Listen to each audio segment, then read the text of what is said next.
حضرت سیدنا غوث اعظم رحمۃ اللہ علیہ 18 برس کی عمر میں والدہ کی اجازت کے بعد بغداد روانہ ہوئے۔ آپ رحمۃ اللہ علیہ فرماتے تھے کہ جب میں بغداد کے لیے روانہ ہونے لگا تو والدہ نے مجھ سے فرمایا، تمہارے والد نے ترکہ میں 80 دینار چھوڑے تھے، 40 دینار تمہارے بھائی کے لیے ہیں اور 40 دینار تمہارے ہیں۔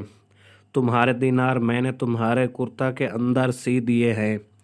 حضرت سیدنا غوث اعظم رحمۃ اللہ علیہ فرماتے ہیں، میں نے والدہ سے نصیحت کی درخواست کی تو انہوں نے فرمایا، اللہ تعالیٰ کے احکامات کی پابندی کرنا، حرام سے پرہیز کرنا، تقدیر الہی پر راضی رہنا اور خواہ کیسے بھی حالات ہوں جھوٹ نہ بولنا۔ حضرت سیدنا غوث اعظم رحمۃ اللہ علیہ فرماتے ہیں کہ میری والدہ جانتی تھی کہ بغداد میرے لیے ایک نیا شہر ہے اور وہاں میرا کوئی دوست، ساتھی یا غم خوار موجود نہیں ہے، اس لیے انہوں نے ایک سرد آہ لینے کے بعد مجھے اللہ تعالیٰ کے سپرد کیا اور اپنی دعاؤں کے ساتھ مجھے رخصت کیا۔ میں بغداد جانے کے لیے ایک قافلہ میں شامل ہو گیا۔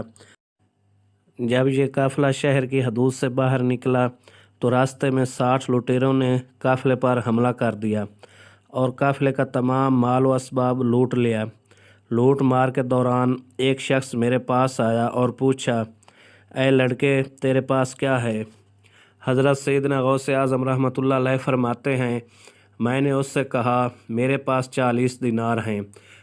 وہ شخص میری بات کو مذاق سن کر آگے بڑھ گیا۔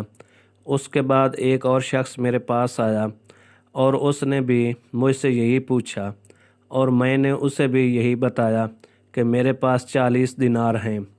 وہ شخص بھی میری بات کا مذاق اڑاتا ہوا آگے بڑھ گیا۔ کچھ دیر بعد یہ دونوں لٹیرے اپنے سردار کے پاس گئے اور اسے میری بات بتائی۔ اس سردار نے مجھے بلایا اور پوچھا، کیا تمہارے پاس 40 دینار ہیں؟ حضرت سیدنا غوث اعظم رحمۃ اللہ علیہ فرماتے ہیں، میں نے اسے بتایا، ہاں، میری بغل کے نیچے سلے ہوئے ہیں۔ سردار نے کرتا کو ادھیڑ کر دیکھا تو اسے 40 دینار مل گئے۔ سردار حیران ہوا اور اس نے کہا، تم نے اسے راز کیوں نہ رکھا اور تمہیں سچ بتانے کی کیا ضرورت تھی؟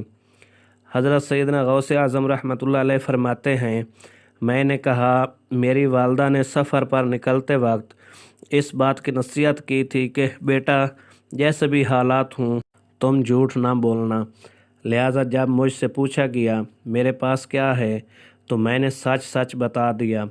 حضرت سیدنا غوث اعظم رحمۃ اللہ علیہ فرماتے ہیں، میری بات سن کر اس سردار کی آنکھوں میں آنسو آ گئے اور اس نے ایک بار آہ بھرتے ہوئے کہا، تم نے اپنی والدہ کا عہد نہیں توڑا اور ایک میں ہوں جو سالہ سال سے رب کے عہد کو توڑ رہا ہوں اور لوگوں کو لوٹ رہا ہوں۔